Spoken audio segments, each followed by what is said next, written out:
Pessoal, boa tarde. Vocês estão me ouvindo bem? Tá tudo certo? Boa tarde, estamos sim, José Marcos. Tá bom. Nós já vamos iniciar nossa aula, que o assunto hoje é um pouco mais comprido. Eu acho que nós vamos ganhar um tempo. Antes de eu iniciar o assunto da continuidade, né, que são as relações entre crescimento e produção, eu quero atentar vocês a uma observação que eu não fiz quando eu falei da emissão das flores. E por isso esse slide está aí. Deixa eu colocar aqui uma caneta.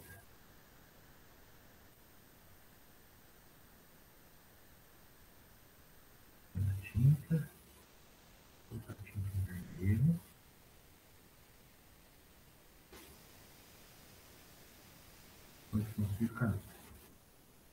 Eu gostaria muito que vocês observassem esse conjunto aqui. Ai, caneta. Caneta. Esse conjunto aqui, ó. Tá? Eu falei para vocês que a gema seriada do ramo plagiotrópico, ela é diferenciada para a flor quando a planta apresenta dominância apical forte, atividade meristemática consistente. O meristema apical em desenvolvimento, em crescimento, planta equilibrada. Então, aqui nós observamos, mesmo que seja uma foto de uma planta com problemas, o que eu quero, por conta de seca, né? O que eu quero salientar para vocês aqui é que de uma mesma gema, que é essa que germinou aqui, ó, né? Sai essa flor, essa. E dessa flor aqui, ó, agora a atenção é nessa flor aqui. Do pedúnculo dela, sai essa flor e essa flor. Por que eu estou dizendo isso? O pedúnculo floral, ele também é formado por nós, entre nós, porém em distância mínima, minúscula. E nesse pedúnculo, nesses nós, também existem gemas, que também se diferenciam para as flores. Tá? No processo de diferenciação floral e desenvolvimento dessas gemas, até que se abra a flor. Então, essa é a origem daquele cachinho de frutos. Porque não é uma gema, uma flor. Uma gema pode dar um conjunto de flores, e esse conjunto de flores originar um cacho de frutos, e esse cacho vai compor a roseta. Vários cachos vão fazer a composição de uma roseta. Agora, observe essa outra foto aqui, ó, do lado. Saindo diretamente do ramo, 3 gemas. Agora, 1, 2, 3, 4. Dessa gema aqui. Essa outra gema aqui. 1, 2, provavelmente 3 aqui. Ou seja, nós temos, pelo que nós estamos vendo aqui, 3 gemas seriadas originaram 1, 2, 3, 4, 5, 6, 7 flores. Nesse caso aqui, uma gema seriada originou 1, 2, 3, 4, 5, 6, 7 flores. Tá? Então, isso é muito importante de vocês também guardarem. Que o pedúnculo floral também é composto por nós e entre nós, e nos nós também existem gemas seriadas que também vão se diferenciar para novas flores. Tudo bom? É o que justifica, então, o cachinho. Eu esqueci de mencionar isso para vocês na última aula. Em relação a tudo que nós conversamos até agora, vocês querem fazer alguma pergunta de dúvida das aulas anteriores?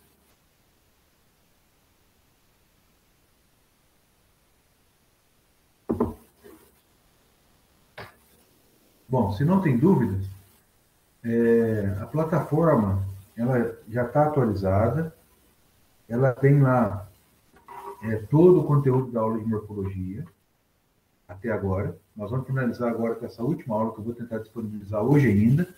eu depender só daqui da internet, eu já disponibilizo outra aula e nós encerramos, essa última aula, nós encerramos o nosso conteúdo de morfologia e fisiologia. Já estão disponíveis também os conteúdos de podas e manejo de parte aérea. Aí nós vamos fazer depois uma aula de tira dúvidas e nós vamos combinar isso aí no nosso grupo. Então é importante que vocês já vejam aquele conteúdo, já assistam na medida que vocês puderem. E eu já vou lançar algumas aulas referentes ao tempo dedicado de vocês nesse assunto. E também, hoje, ao final dessa aula, nós vamos fazer o sorteio dos temas de pragas e doenças para aqueles 7 grupos que vocês fizeram no grupo de WhatsApp semana passada. Tá? Então, esse é o planejamento da aula de hoje. Eu acredito que a gente conseguir encerrar até por volta de 4h30, 15 para 5. Tá? Então, vamos iniciar a nossa conversa. Falar um pouco sobre essas relações entre crescimento de ramos e produção de frutos, ou florada, né? E, consequentemente, a produção de frutos. E esse assunto, gente, ele é um assunto que gera, assim, bastante dúvidas e bastante polêmica. Por que eu falo que ele gera muita polêmica? Por conta daquela pergunta que eu fiz para vocês no começo da última aula, quando eu falei assim, é certo o cafeeiro produzir para vestir o dono numa safra e na outra safra vestir a ele? Quer dizer, num ano o cafeeiro veste o dono, no outro ano ele veste a ele. O porquê dessa frase? Eu não lembro quem, eu acho que foi a Júlia, falou para nós, me confirma isso aí, por favor, falou para nós que num ano o café produz muito, no outro ano ele enfraquece e produz menos. Então, essa situação, ela é uma situação que nós não, eu não, muitos aceitam como uma verdade do cafeeiro, né? Mas eu não entendo assim. Eu entendo que essa situação, ela é uma situação indesejada e não é interessante que isso aconteça, porque no ano que a planta produz muito, ela depaupera demais, vai no fundo das suas reservas, o produto café que é produzido, ele é de peneira, normalmente peneiras menores, uma bebida que não atinge uma qualidade tão elevada, poderia ser melhor. Há uma grande expulsão de frutos na fase de expansão, porque o dreno é muito forte. No ano que produz muito. E no ano que produz pouco, o tamanho foi o desgaste no ano de muita produção por dreno primário, porque fruto é dreno primário. Crescimento meristemático é dreno secundário. Tamanho foi o dano sofrido por excesso de dreno primário, que a planta depaupera de maneira generalizada e ela precisa do ano seguinte para se recompor. Ou seja, as gemas seriadas do ramo plagiotrópico produzem ramos plagiotrópicos que, da ponta dos ramos, em intervalo de 25 a 30 dias, surgem folhas e folhas fazem fotossíntese. Do ramo ortotrópico também, gemas seriadas são germinadas e produzem novos ramos ortotrópicos que vão originar os brotos de crescimento vertical. Muita gente chama de broto padrão. Ou seja, planta depauperada tem brotação excessiva e florescimento diminuído. Tá? Então, essa verdade, ou essa fala, essa frase, ela é uma frase que nos faz pensar muito. Por quê? O cafeeiro não é uma planta igual ao milho, igual a uma gramínea, uma planta C4, que tem altíssima eficiência fotossintética. Ele perde, é uma planta C3. Esse tipo de plantas, essas plantas não estão, o cafeeiro não está preparado morfofisiologicamente para segurar altíssimas produções e ser altamente eficiente em atividade fotossintética. Né? Isso é uma planta C3. E quando essa situação acontece, ele depaupera. E a culpa não é da planta. Nós que, em função de decisões de manejo, permitimos que isso aconteça.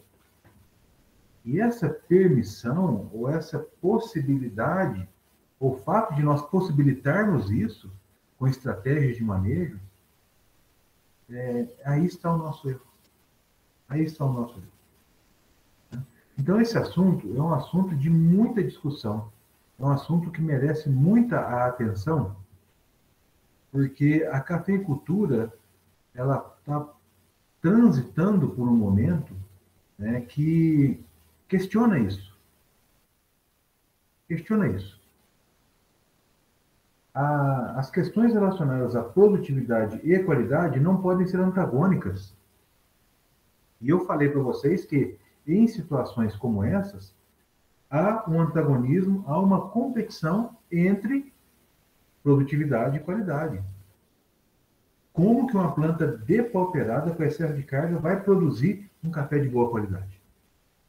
Como que uma mãe doente vai formar o corpo do filho? Essa pergunta é uma pergunta simples. Como uma mãe enfraquecida, desnutrida, vai produzir filhos sadios?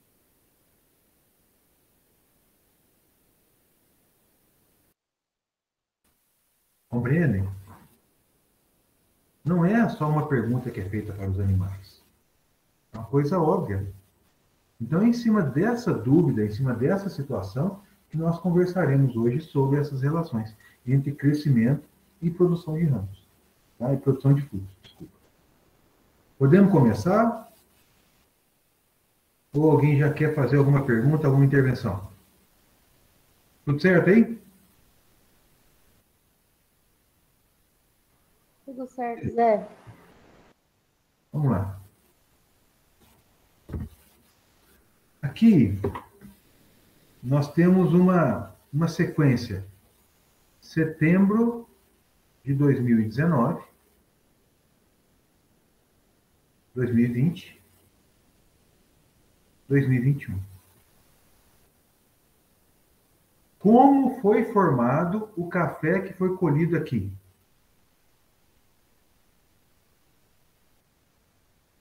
Tá? Esse é o raciocínio que eu quero apresentar para vocês hoje. Quais foram as etapas que aconteceram daqui para cá? Tá certo? E aí nós vamos juntando tudo que nós conversamos. E vocês já vão colocando toda essa informação fisiológica, morfológica, climática, tudo isso nós vamos discutindo nesse esqueminha nosso aí. Tá? Então, são os meses do ano, do início da primavera até a colheita. Então, quando alguém perguntar para vocês assim, quanto tempo uma planta de café leva para formar um fruto? Há 2 anos. 2 anos. Porque no ano ela cresce, floresce e enche grão. E o que nós temos aqui? Observe. Em termos de situação climática, né? Clima. Nós estamos passando por que momento agora, em setembro? Final do inverno, início da primavera. Temperatura subindo. Chuva precipitando. Quer dizer, início de chuvas e altas temperaturas, né? Temperaturas elevadas. Isso para as plantas, para o cafeeiro, é uma situação muito desejável. Por quê? Está vindo de um inverno seco estressante. E aí vem chuva e temperatura alta. E a planta, então, inicia essa fase de crescimento vegetativo. O crescimento vegetativo, ele vai se iniciar, nós já estamos observando isso. Início de setembro, com elevação de temperatura e chuvas, e vai se estender até por volta de março, abril. Em algumas regiões, um pouco mais cedo, termina um pouco mais cedo. Em outras regiões, termina um pouco mais tarde. Tá? Então, isso tudo é relacionado às condições climáticas. Período de crescimento vegetativo. Então, o que é o período de crescimento vegetativo? Um par de folhas a cada 20 a 25 dias. Então, se nós dividirmos, perdão, isso é média, média. média anual. Tá? Essa é a média anual. Nesse período aqui, o crescimento é muito mais intenso. Tá? O intervalo, o interstício entre uma brotação, um par de folhas e o novo, que vem da atividade meristemática, ele chega a ser 5 a 8 dias menor. Quer dizer, então é um período de crescimento intenso. Na média, algo em torno de 20 a 25 dias para a emissão de um par de folhas novas em lavoura de café. Ou seja, mínimo de 12 pares por ano. Isso aí nós falamos na última aula, né? Isso aqui é o crescimento mínimo. Tá? É o crescimento mínimo. Então, esse período de crescimento vegetativo, ele é marcado por uma reposição, né? A planta repõe folhas, ela cresce, desenvolve o sistema apical, ela produz novas folhas, ela aumenta o volume do sistema articular, emissão de novas raízes, raízes em profundidade, um fluxo de água ascendente violento, capacidade de absorção de seio, de solução do solo, de maneira fantástica, porque a planta bebe água da mesma forma que uma roupa seca no varal por transpiração, seca a folha então desidratada puxa a água do pedúnculo, que puxa do ramo, que puxa do tronco, que puxa das raízes mais grossas para as mais finas, e as mais finas observam, absorvem essa água da região de microporosidade desse solo, onde está retida a solução do solo. Então, é um período de crescimento vegetativo intenso. E esse crescimento vegetativo intenso, ele é o seguinte, ó. Meristema apical, primeiro par de folhas, segundo, terceiro, quarto, quinto. Então, agora nós vamos ampliar esse cara aqui.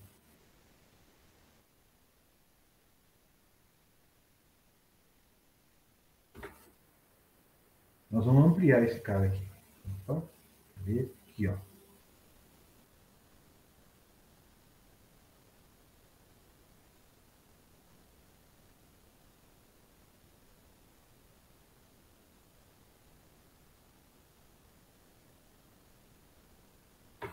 Isso aqui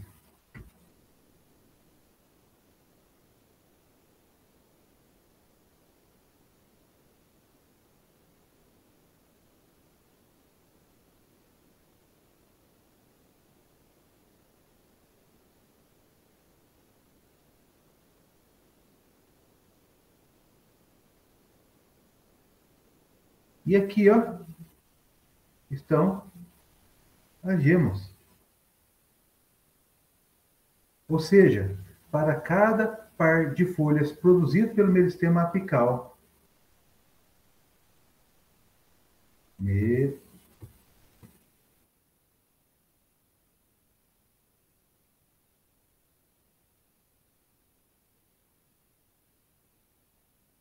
meristema apical, para cada folha nova produzida pelo meristema apical, são produzidas uma nova série de gemas.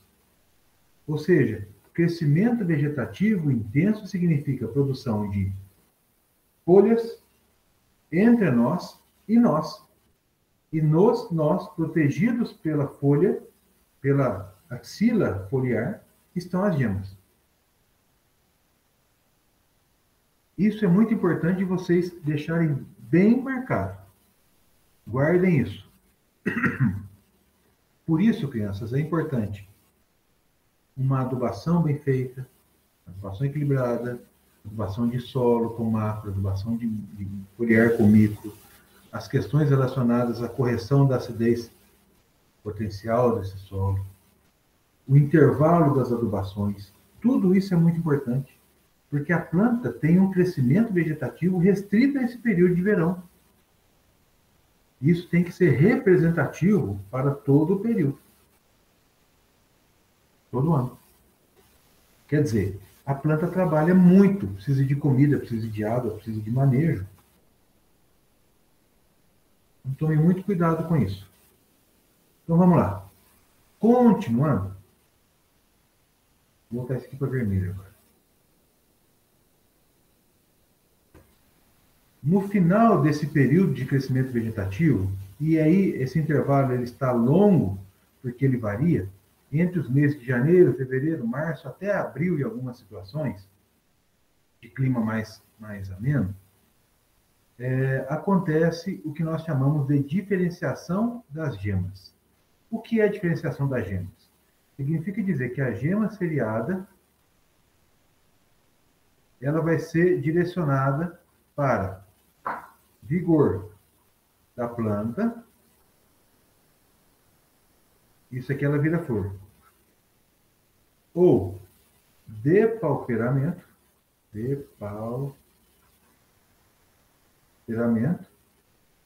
ela vira ramo plágio,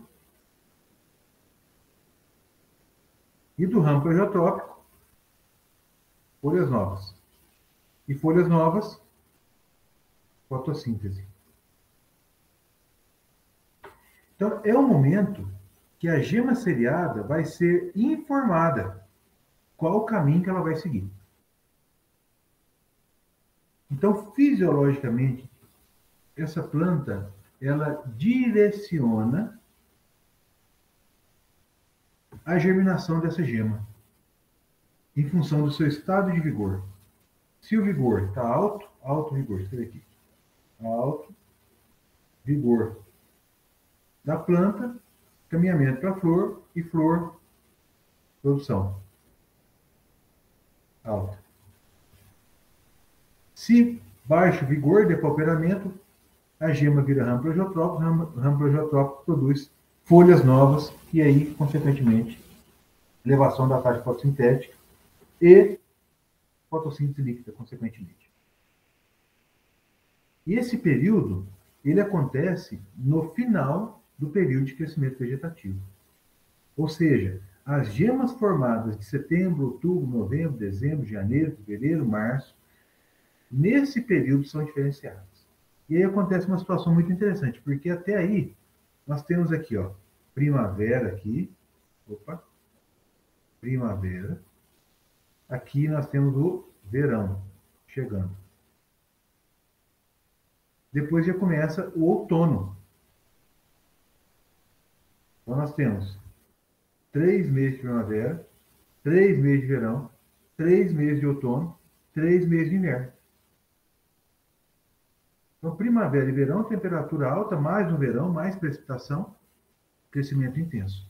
E aí essas gemas se diferenciam no final do verão dessas gemas, das gemas que foram sintetizadas ou produzidas na estação chuvosa, que se encerra. E aí vem uma questão muito interessante. Inicia o período de frio e cessam as chuvas. Aí aqui por mês de abril tem a enchente das goiabas, que é o último período de chuva aqui na nossa região, né? E aí vem um período de temperatura baixa, sem precipitação. O que a planta consegue fazer? A planta, ela migra desse crescimento intenso, estimulado no seu potencial biótico pelas condições climáticas, e com a limitação de água e temperatura, a planta diminui o seu crescimento vegetativo. Crescimento vegetativo mínimo. Aí não é mais um intervalo de 20 a 25 dias. É um intervalo maior, 30, 35, 40 dias para produzir um par de folha nova e folha miúda. O desenvolvimento do entrenó, que é aquela região do ramo entre os nós, entre o local de inserção das folhas, aquilo ali diminui. A planta, ela diminui seu metabolismo. Crescimento vegetativo mínimo. Nesse período que vai de abril, maio, junho, julho e agosto. Frio, seca. E aí acontece um evento muito interessante.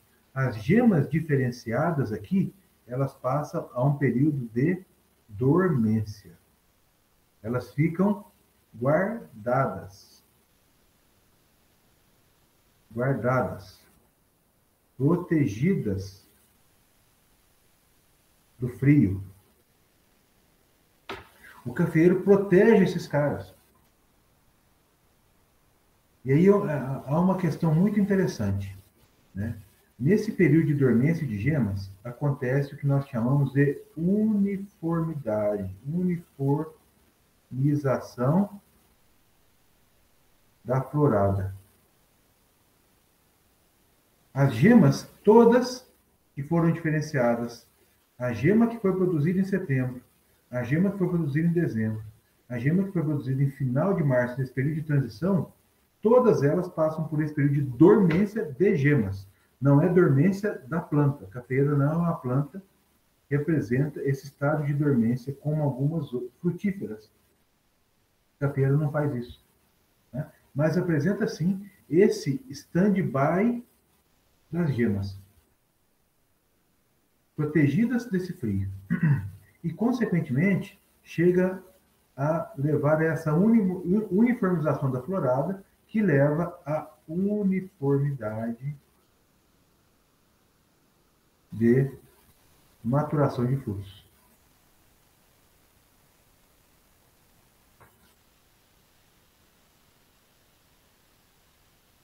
Então, essa situação, gente, essa situação era uma situação que é muito importante de a gente entender, de todos entenderem, que no momento de inverno, a planta de café ela tem seu metabolismo diminuído, mas não adormece. As gemas, sim, são guardadas, são protegidas. Tá? Porém, há quem fale em adubação de inverno para a lavoura de café. Porém, há quem fale. Então, vejam, quanto mais seco for o inverno, quanto menor for a quantidade de chuva, maior será a uniformidade dessa florada na próxima etapa, que é essa que eu vou falar a partir de setembro. Inverno chuvoso significa florada desuniforme. Tá? Otávio, só para eu finalizar o raciocínio aqui, eu já lhe passo a palavra, tá? E aí, pensem o seguinte: essa situação de frio, nesse período aqui no Brasil, ela é responsável por essa dormência. Não é isso? Agora, o que acontece nos países da América Central? Por que a Colômbia, por que os países da Centro-América, por que México, que foi uma pergunta que a Dominique fez na última aula, que eu não me lembro se eu respondi, por que esses países, por que nestes países, a florada de café, ela pode chegar a 15 floradas por ano? Alguém pode responder? Por que isso acontece lá? Por que na Colômbia, Honduras, Nicarágua, Guatemala, El Salvador, Panamá, Peru... Porque, ô Zé, Pode falar mais alto. Fala mais alto, seria, por favor, não te ouvi. seria porque ela não passa por essa desaceleração no metabolismo, por causa que não tem esse clima frio e seco e sem chuva, né? Então ela continua o Gabriela, eu metabolismo. não te ouvi. Fala de novo. Ficou muito baixinho.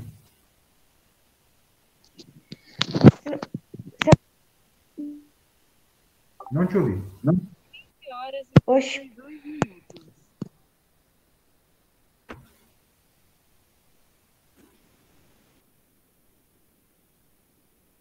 A Camila escreve aqui porque chove bastante. É uma parte da resposta certa. Isabela, eu não consegui te ouvir. Se você puder escrever, então. Agora tá melhor, Zé? Eu acho que o problema aqui é no meu, então. Pode falar. Eu falei que eu vou concentrar no que você está falando. Pode falar. Calma. Ô, Nath, você tá me ouvindo? Ah, perfeitamente. Agora está ótimo. Tá, tô ótimo, normal. Agora está ótimo. Seria porque lá, como não tem essa passagem de frio que tem no Brasil, não tem tanto, né, como aqui no Brasil, é seco, sem chuva, frio, então a planta ela não desacelera seu metabolismo, então ela continua seu metabolismo acelerado e assim ela vai continuando, vai florindo, porque tem as condições. Exatamente, perfeita a sua resposta. Lá não tem frio, lá não tem seca. Como diz a Camila, lá chove bastante, chove continuamente. A estação de seca lá, ela é muito restrita. É uma região equatorial, com bastante precipitação e temperatura média alta. E numa situação dessa, à medida que a planta diferencia a gema, ela já germina. Ela não tem esse período de dormência das gemas que leva a essa uniformização de florada que nós chegamos aqui, ao passo de na nossa região nós encontrarmos regiões ou situação de 3 floradas, máximo de 3. Uma primeira com 60%, uma segunda com 30% e uma quarta com 20 a 30%, alguma coisa assim. Elas vão se equilibrando ali. Então, nesses países de clima quente e úmido, à medida que vai havendo o crescimento, que não para, é o ano todo, as gemas também se diferenciam e já germinam na sequência. Ou seja, 15 floradas por ano é mais de uma florada por mês ao longo da média do ano. Tá? Nessas lavouras, existe crescimento meristemático, existe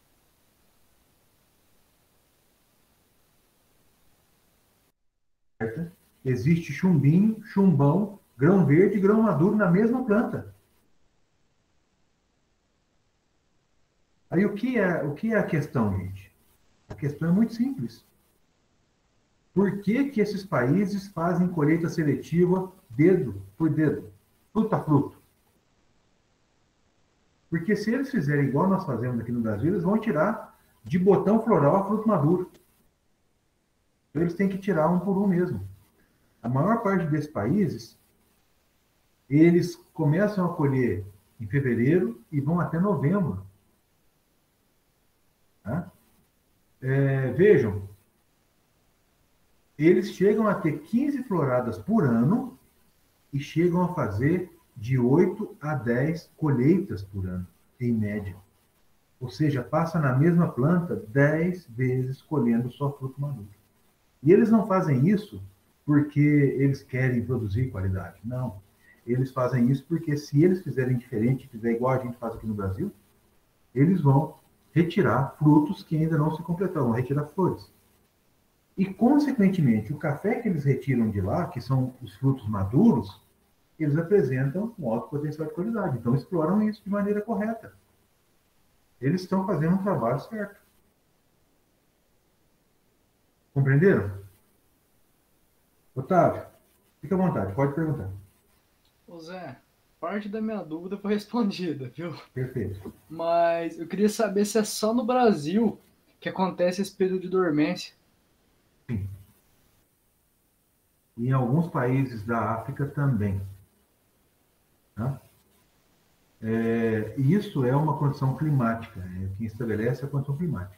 Os países da América Central, da região de produção de café na África, que é de região equatorial, eles apresentam as mesmas características de floradas sequentes e crescimento ininterrupto.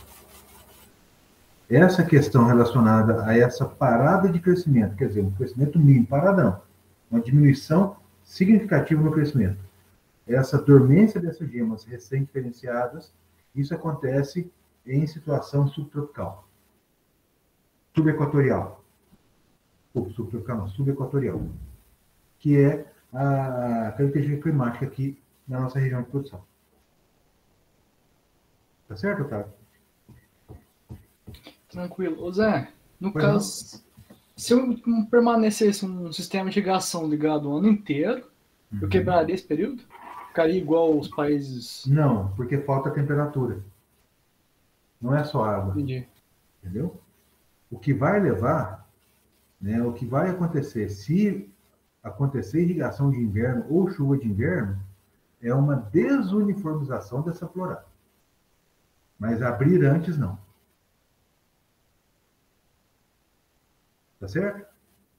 Porque não é só a questão da água, é a questão da temperatura também. A Aline também levantou a mão. Ô, Carla, vai com Deus. Vai lá. Depois você assiste a aula, tá? Ô Zé, deixa eu te perguntar uma coisa. Fala, bem. A minha dúvida é que você falou, quanto tempo que demora para o fruto chegar na maturação, né? 2 anos. Por Não, quê? não. O fruto é 1 ano. É da florada na maturação. Tá. Da florada à maturação demora 2 anos. Agora, para a produção de um fruto, você precisa de crescimento vegetativo, produção de gemas, diferenciação de gemas, dormência de gemas, florescimento e frutificação. Mas as flores que tá dando agora não é para mim colher o ano que vem? Sim. E por que então que vai dar 2 anos se vai dar só um?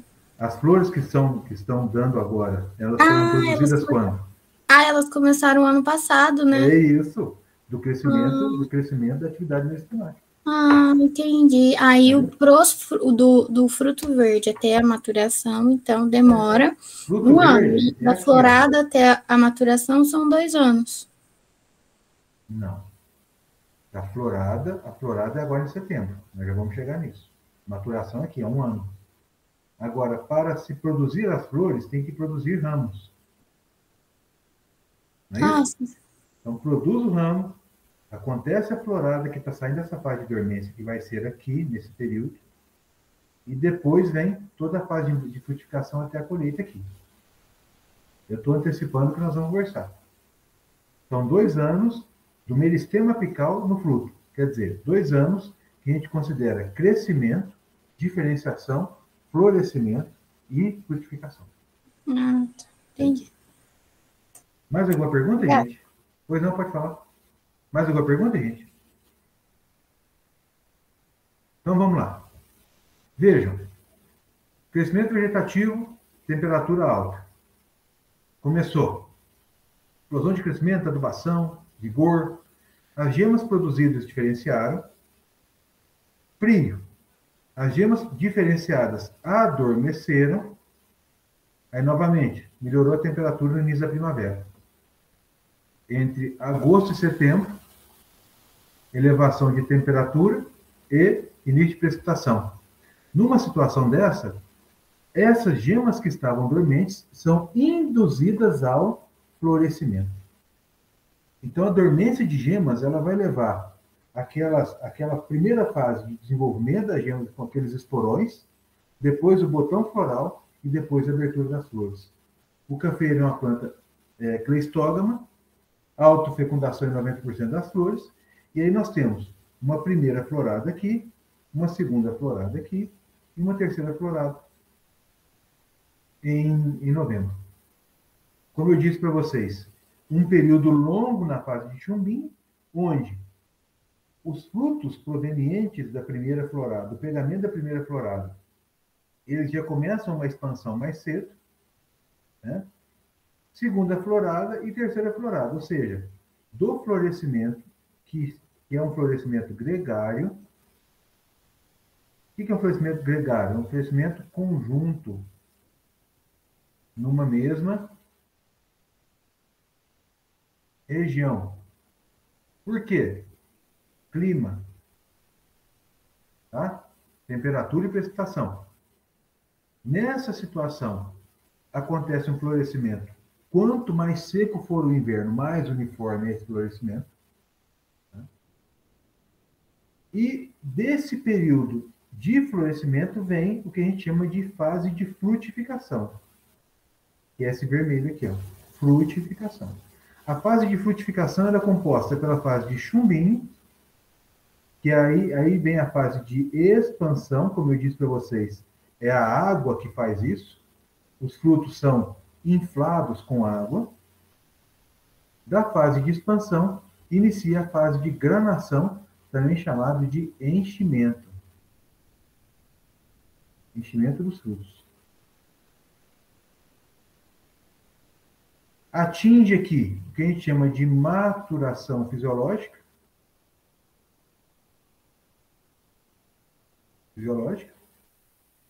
E vem a maturação externa dos frutos. A maturação externa. Maturação externa dos frutos, aqui eu vou colocar aqui embaixo.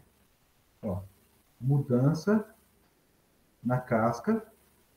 A casca fica mais frágil e muda de cor. No caso, ela pode ser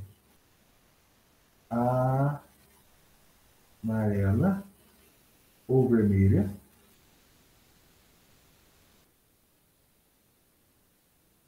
Produz mucilagem. E um outro fenômeno interessante que acontece é a diminuição da força de retenção peduncular. Quer dizer, o fruto tende a se soltar da planta. A retenção dele, ele fica fracamente retido na planta. Tá? E essa diminuição, essa ruptura, acontece na inserção do pedúnculo com o fruto, e não do pedúnculo com a planta. É do pedúnculo com o fruto. Ou seja, há uma síntese de etileno na ponta do pedúnculo, onde se insere o fruto e o fruto sai. E o pedúnculo permanece na planta, onde ele vai proteger o ramo. Por que que tem muita doença quando faz uma colheita forçada, colheita de frutos verdes? Porque a força de retenção peduncular ela é tão grande que o fruto, o pedúnculo fica preso no fruto quando ele é arrancado e rasga a ligação e quebra a ligação do pedúnculo com a planta. E aí o ramo fica ferido. Tá? Aí atividade polifenoxidase, entrada de fungos, bacteriose e tudo mais. Tá? Tem toda uma dificuldade em colheita de frutos verdes. Então, basicamente, reforçando aqui a pergunta que a Aline fez, basicamente, nós temos 2 anos. Desde o início da atividade meristemática para a produção de folhas novas e, consequentemente, gemas novas, passando pela diferenciação, pela dormência, pela florada, até o final da frutificação, onde esse período aqui é o período de colheita.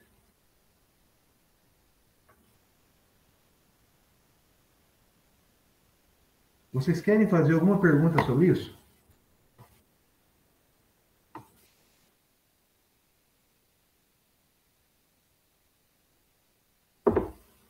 Só um segundinho, vou fechar meu microfone aqui, tá?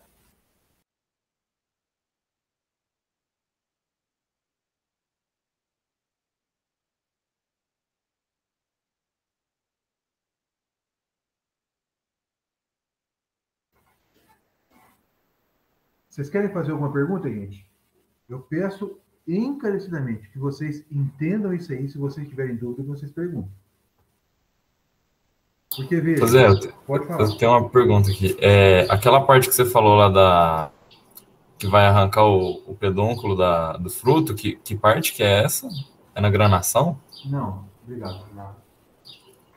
Eu estou falando do momento de colheita. Se a colheita acontecer com fruto verde, existe aí uma alta força de retenção peduncular. Força de retenção peduncular. Esse aqui. Força de retenção peduncular. Quanto essa força de retenção peduncular, ela é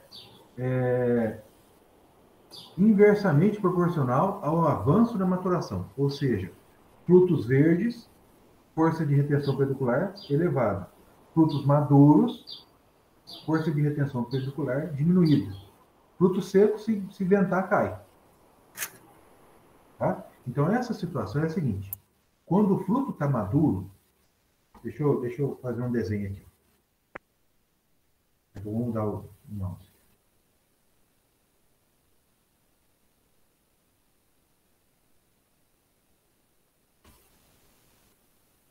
Aqui é o ramo.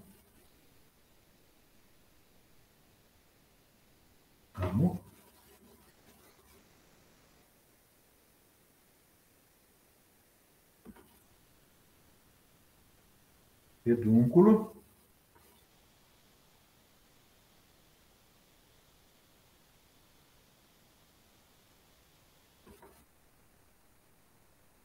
Fruto. E aqui é coroa. Tá? Aqui, a inserção do pedúnculo no fruto. Quando o fruto está maduro, Vamos mudar de cor mais uma vez. Quando o fruto está maduro, nesse ponto aqui, ó, há uma diminuição da força de retenção peduncular. E aí, o fruto é destacado, ou seja, fica o ramo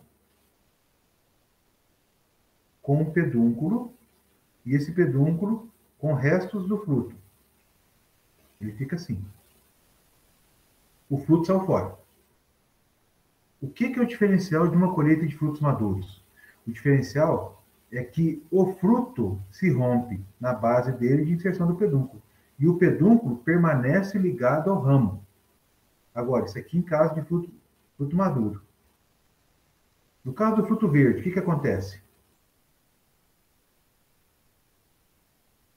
Aqui fica uma lesão. E o fruto, ele vai sair com o pedúnculo aderido nele. Tá? E essa lesão aqui, ela é porta de entrada de micro-organismos, ela é demanda de fotoassimilados para recomposição, ela é atividade de polifenol-oxidase. Tá? E tudo isso é sinal de enfraquecimento. Por que uma planta sofre quando colhe fruto verde? Porque o dano que fica nela de ruptura desses ramos, de lesão nesses ramos, é muito grande. E a gente não enxerga isso. O doutor não olha isso. Então, só uma curiosidade. Lavoura que colheu fruto muito madurinho, se vocês forem lá hoje, amanhã, por esse período agora, vocês vão ver o pedúnculo aderido no nó. Lavoura que colheu muito verde, vocês vão ver o nó rasgado. Essa região lesionada. Porque o pedúnculo saiu com fruto. Porque, nesse caso, a força de retenção peduncular é alta. Essa que é a situação, viu, Heitor? Mais alguma pergunta, gente? Então, vamos passar adiante. Agora, observem isso. Agora complicou tudo. Porque eu falei para vocês todo esse primeiro ciclo aqui. Ó. Tudo isso. Isso aqui de cima, ó. Falei tudo, fase por fase, etapa por etapa. Agora nós vamos conversar da sobreposição. Porque o cafeeiro só cresce ramos, ou ele só produz, ou ele faz os dois juntos ao mesmo tempo? Faz os dois juntos ao mesmo tempo. É isso aí. Então, observe o seguinte. Quando nós temos... Guarde a primeira informação. Dreno primário. Frutos. Dreno secundário. Meristema. Apical. Se a planta tiver que escolher para quem que ela manda comida, ela manda para o filho. E ela deixa de crescer. Então, vamos imaginar uma situação aqui. Quando nós temos um cafeeiro que tem uma produção pequena, vamos imaginar que aqui produziu pouco. Frutificação baixa. Produção baixa.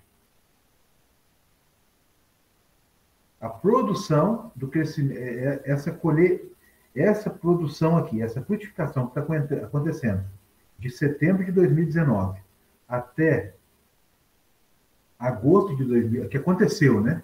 Setembro de 2019 a agosto de 2020, e aqui foi a colheita, nesse período aqui, ó.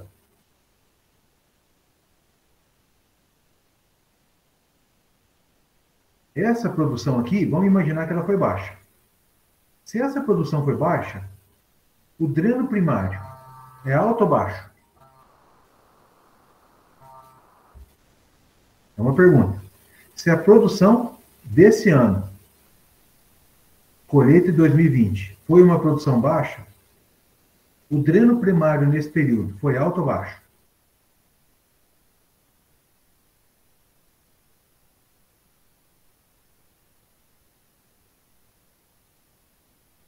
Hein, gente? Se a produção foi baixa, o dreno primário foi alto ou baixo? Baixo? Baixo, exatamente. Se o dreno primário foi baixo, sobrou comida para meristema apical? Se a planta não tinha fruto para poder destinar fotoassimilado, o que ela ia fazer com fotoassimilado se ela não é uma planta de reserva? A cafeeira não é uma planta de reserva. O que ela vai fazer com esse fotoassimilado?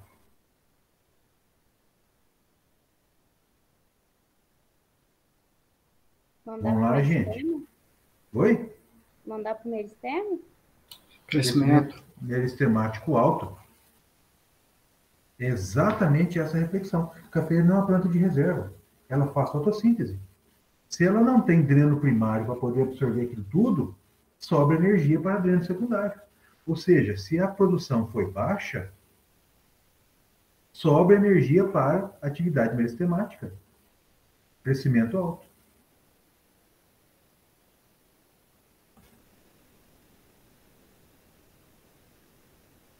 Aí vem o ano seguinte. Se o crescimento meristemático foi alto, agora é já o ano seguinte. Cresceu aqui, ó. Produção baixa aqui, crescimento intenso. Né, vocês falaram? Como que vai ser a florada? Florada, alta ou baixa?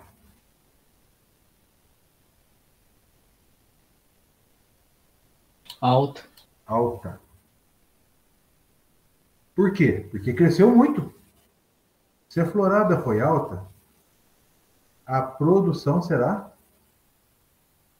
ou a chance de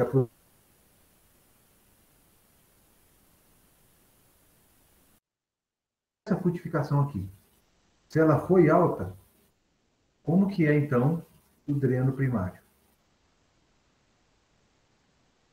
Dreno primário, alto ou baixo? Alto. E, consequentemente, como é o dreno secundário? Baixo. Baixo. Então, o que eu estou dizendo para vocês? Estou dizendo que, em situação de alto florescimento e consequente pegamento, quer dizer, tem que pegar, não é só florescer, tem que ter pegamento. Vai levar a planta a um dreno primário alto, direcionamento dos fotoassimilados das reservas para os frutos e, consequentemente, pouca disponibilidade de fotoassimilado para crescimento. Ou seja, a produção baixa leva a um crescimento meristemático baixo, alto. Desculpa, produção baixa, crescimento meristemático no mesmo ano, intenso. Crescimento meristemático intenso leva a uma florada intensa. E uma florada intensa e consequente frutificação leva a um crescimento vegetativo baixo.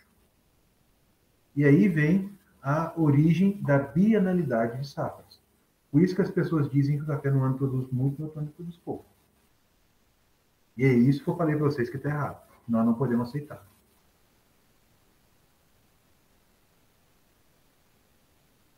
Vejam o seguinte.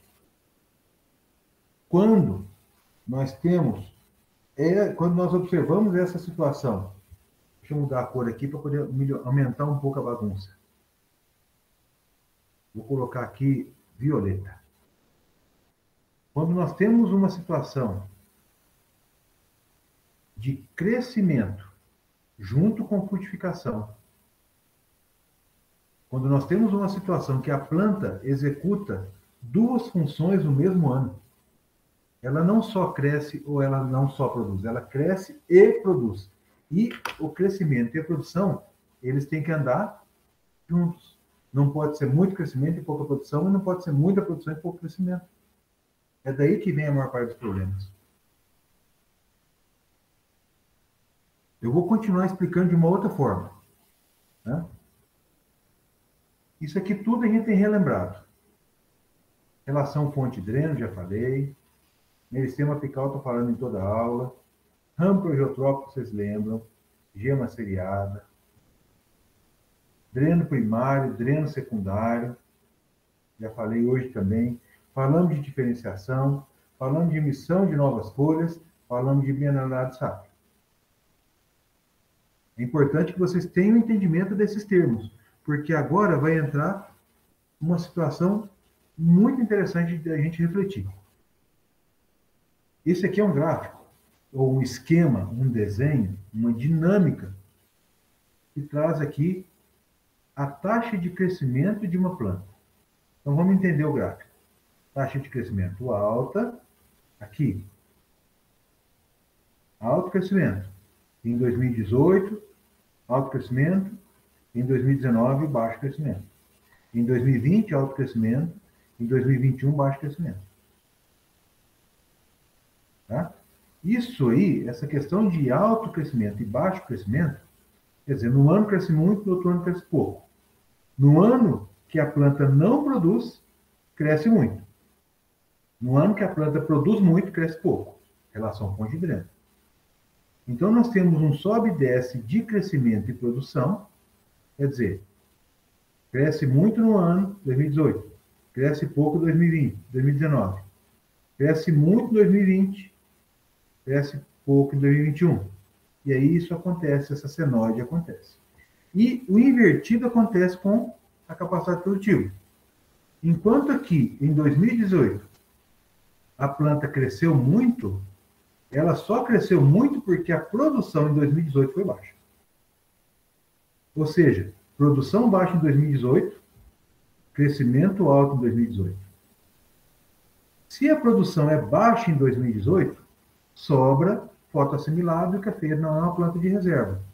Se a produção é baixa, nós temos dreno primário baixo, dreno primário baixo, dreno secundário alto. Quer dizer, baixa capacidade de produção, capacidade produtiva. Baixa capacidade de produção em 2018, dreno primário baixo, sobra energia para crescer. Ou seja, enquanto ela produz pouco em 2018, ela cresce muito em 2018. Como ela cresceu muito em 2018, a produção de 2018 vai ser alta. E, consequentemente, o crescimento vai ser baixo. Isso acontece ano após ano. Quando a gente sobrepõe esses dois gráficos, olha o que nós temos. Nós temos uma situação de inversão entre crescimento e produção. Quando a lavoura produz pouco, ela cresce muito. Como ela cresceu muito, ela floresce muito. Não é isso que está dizendo aqui, ó? Florescimento, ele vem do crescimento, que produz gemas, e essas gemas diferenciam. Ou seja, se tem crescimento, tem florescimento. Se tem florescimento, tem produção alta. Se tem produção alta, dreno primário alto, dreno secundário baixo. Ou seja, estímulo para fruto e aqui desestímulo para ramos, para meristema apical.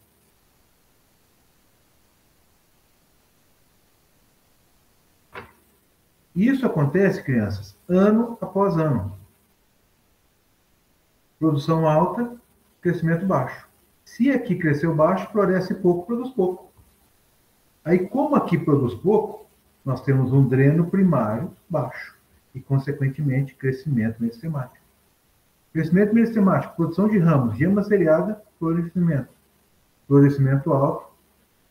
E aí, sucessivamente, se estabelece essa questão da bienalidade. Agora, o que eu estou dizendo para vocês? Isso é um fato natural que a planta faz para não morrer. Ela não consegue produzir todos os anos. O que é a nossa função? A nossa função é diminuir o pico de produção por planta.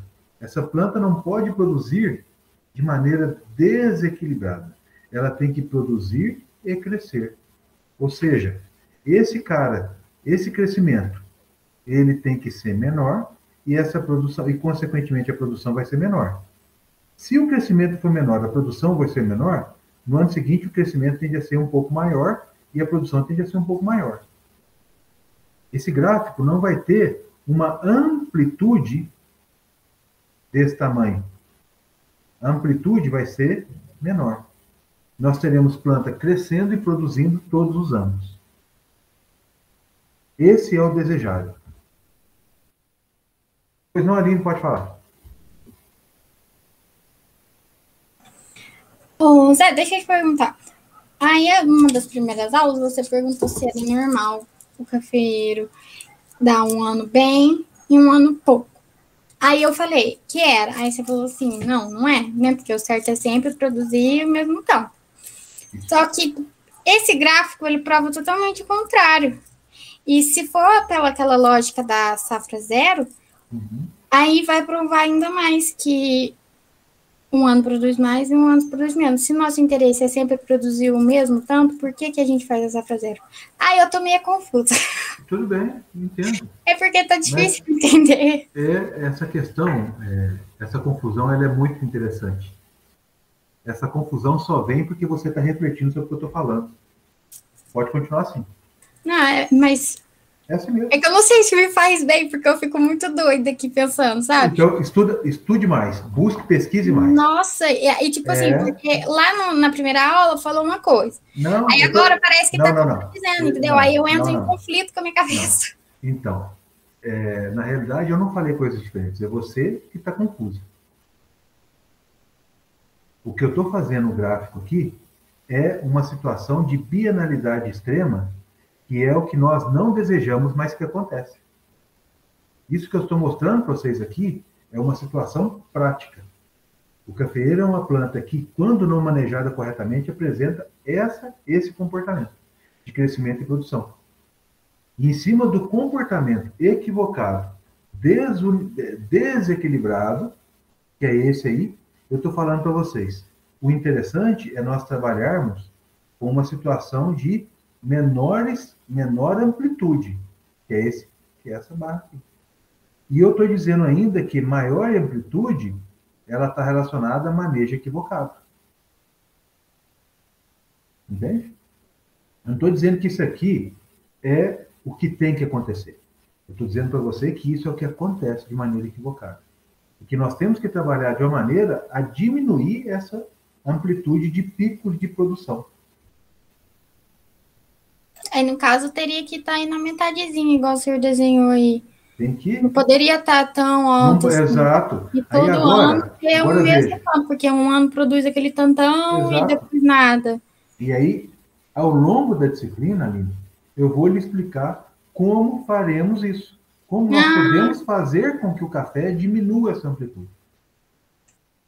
Agora muito importante, entendeu? É muito importante. Aí porque eu estava achando que esse era o certo, porque esse é o que a gente costuma ver.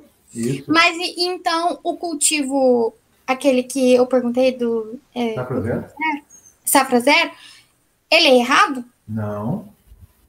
Mas por quê? Porque ele não... Porque o Safra Zero, o que é a filosofia do Safra Zero? O Safra Zero, ele é uma estratégia de manejo que foi iniciada por um senhor chamado Ico. Ele era funcionário, apelido dele, né? Ele era funcionário, ele era fiscal federal agropecuário, funcionário do Ministério da Agricultura. E esse sistema começou lá, eu acho que em Monte Sião, Ouro Fino.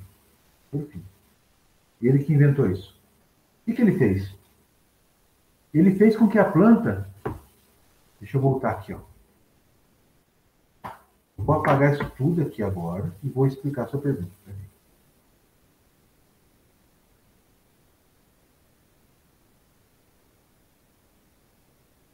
Isso que eu vou deixar.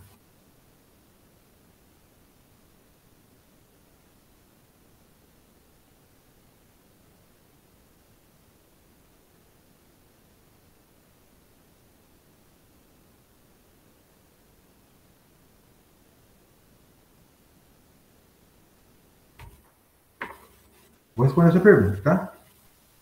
Tá bom. Opa. O que não mudou, Carlinha? Eu apanho dessas coisas aqui ainda só. Anitta. Dreno primário. Frutos. O que o Ico pensou? O cafeiro é uma planta que tem sobreposição de ciclo. Ele cresce e produz todo ano, e isso um influencia no outro. Isso aí já ficou claro para todo mundo. Ficou? Alguém tem alguma dúvida sobre isso ainda? Todo mundo sabe que o cafeiro cresce e produz. Quando ele produz muito, ele cresce pouco. Quando ele produz pouco, ele cresce muito, que é o que está dizendo aqui. Essa confusão aí. Muito bem, o que o Ico pensou? O ano que o cafeeiro produzir muito, o ano que ele for produzir muito, ele vai crescer pouco. Vamos imaginar que ele cresceu muito aqui.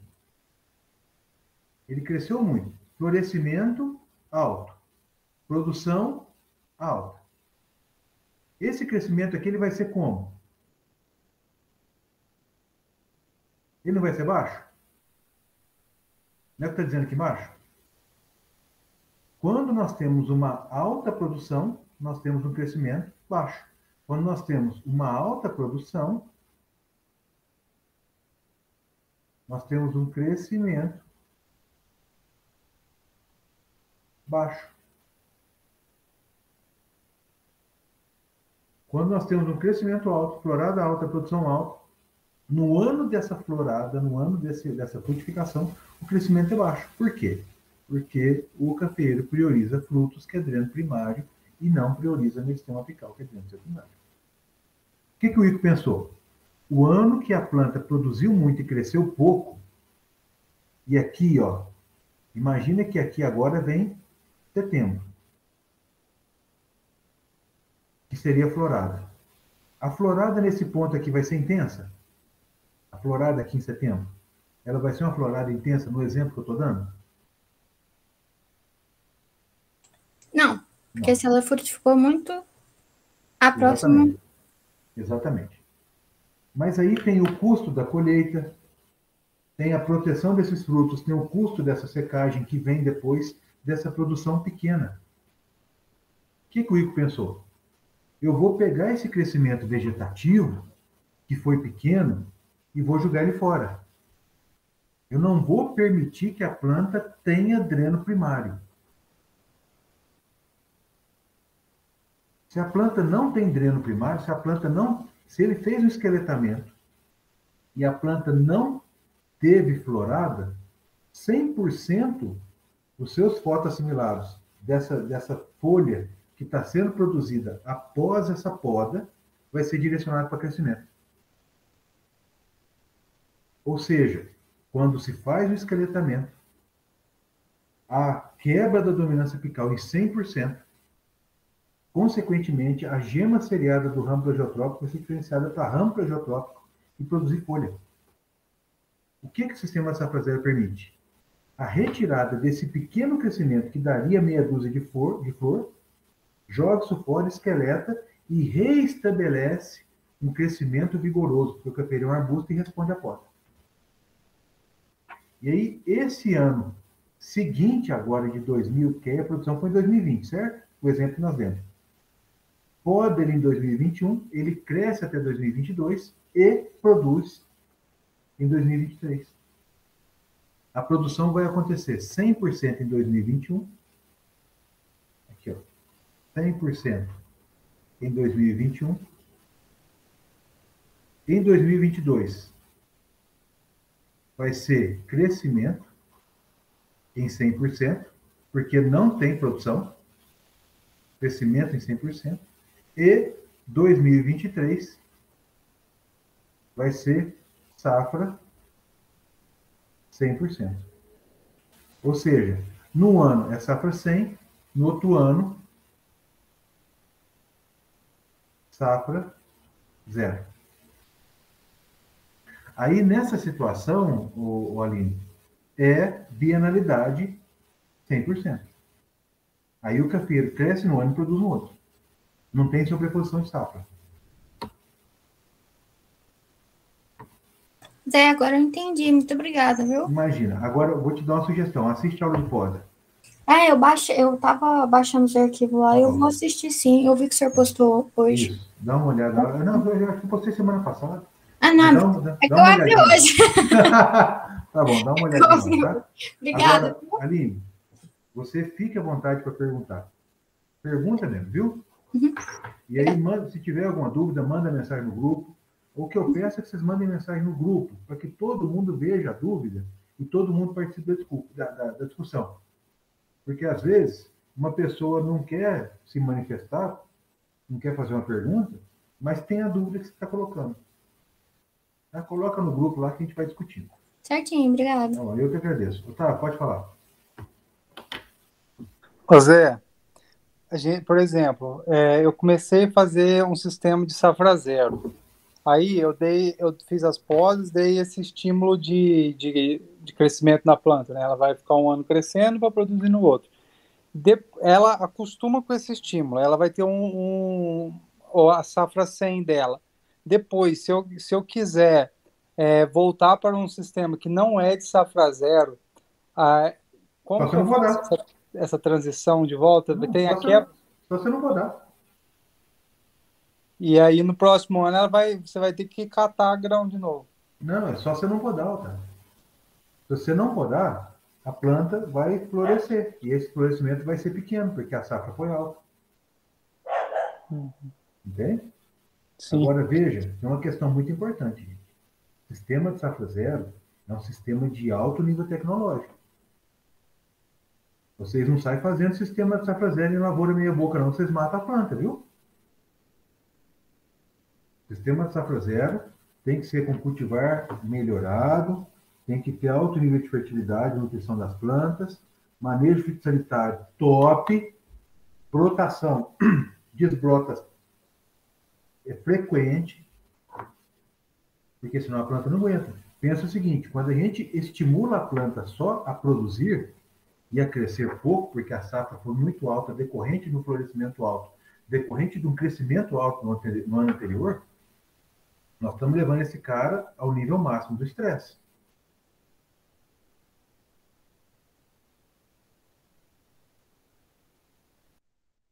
O produtor fala assim, ano que o café vai produzir muito, ele aduba.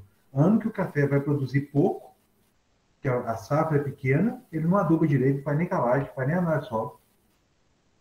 Que é o ano que a planta vai crescer para florescer.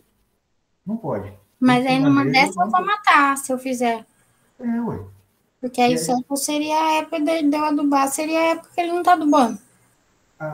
Adubar é todo ano. Porque os objetivos da adubação, ou melhor, a sobreposição de ciclos, ela exige um manejo nutricional adequado com a análise de solo todos os anos. Porque ano, a prioridade é a produção, ano, a prioridade é o crescimento. Agora, em situações de equilíbrio, mais reforça a gente ainda a manter nível tecnológico alto. É meio complicado, né, gente? É meio complicado isso. Não é meio, não. É muito complicado. Cafeeiro é uma planta muito interessante da gente entender.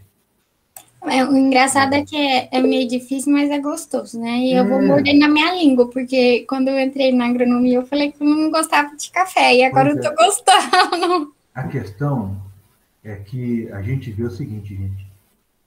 A gente vê, existe uma questão cultural muito importante no café.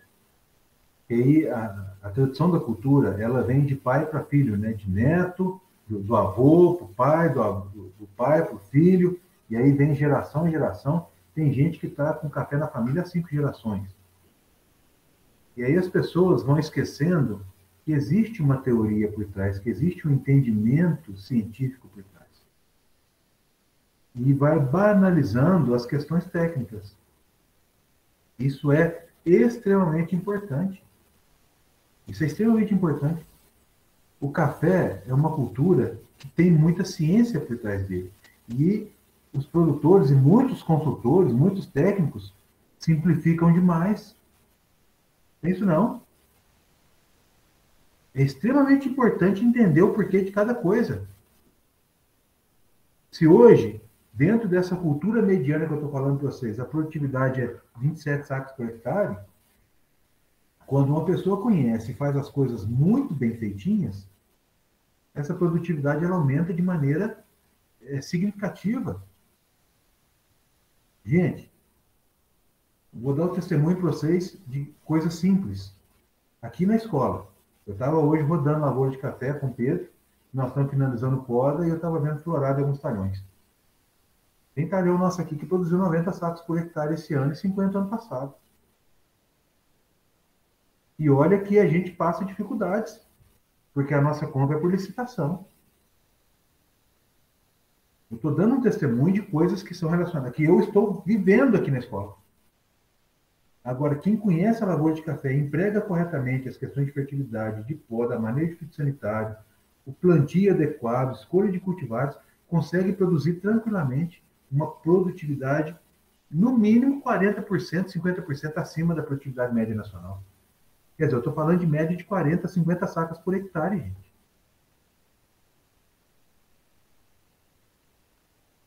Por favor, acreditem nisso.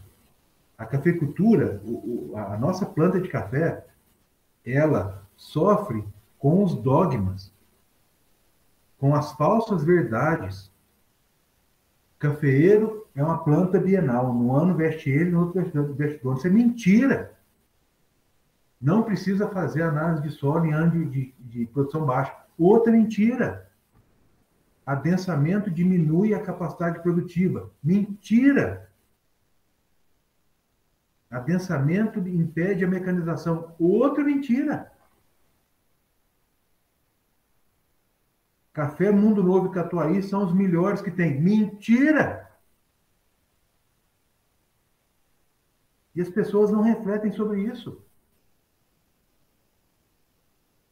Por isso que eu falo para vocês, gente. Se for para fazer a mesma coisa que está sendo feita, não precisa de nós, não. E muita coisa pode ser feita diferente.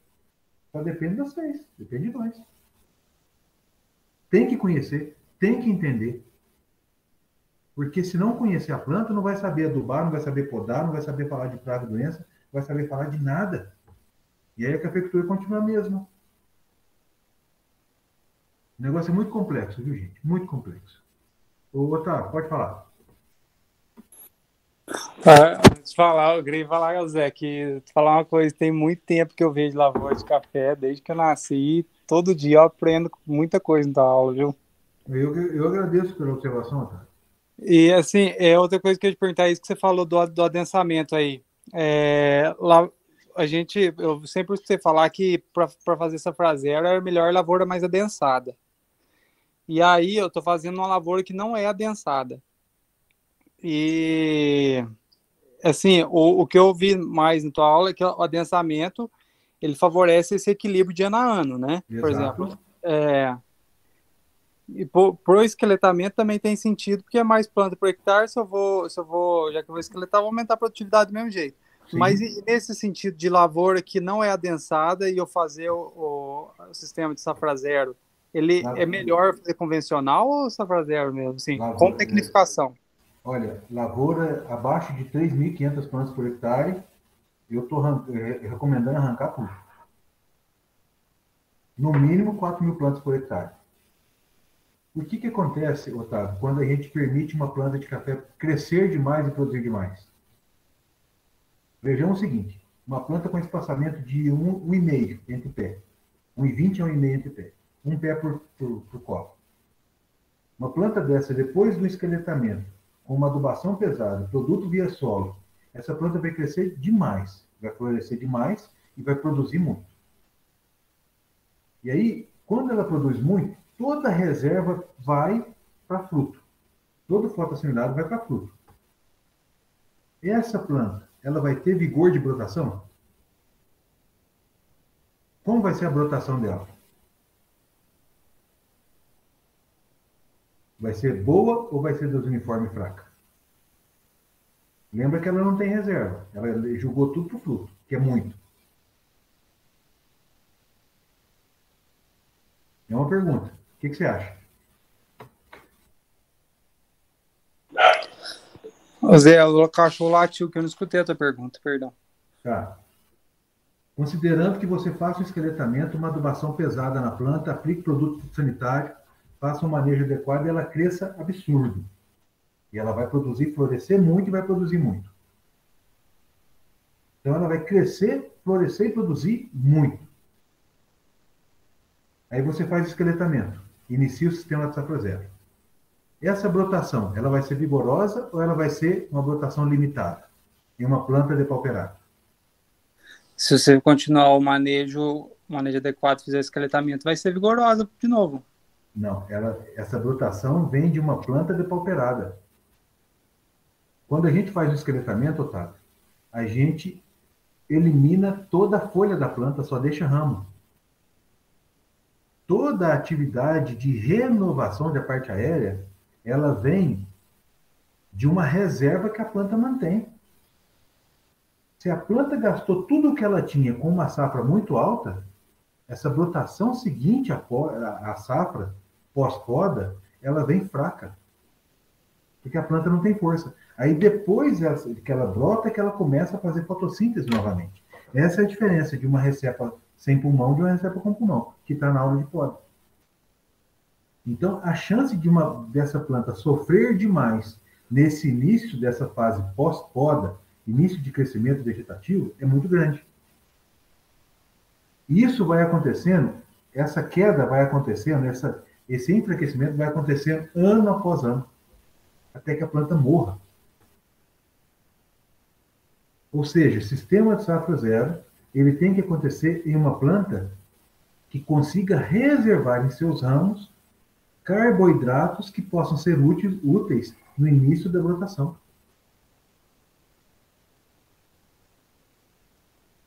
Tome muito cuidado com safra zero em lavouras muito espaçadas com estande baixo.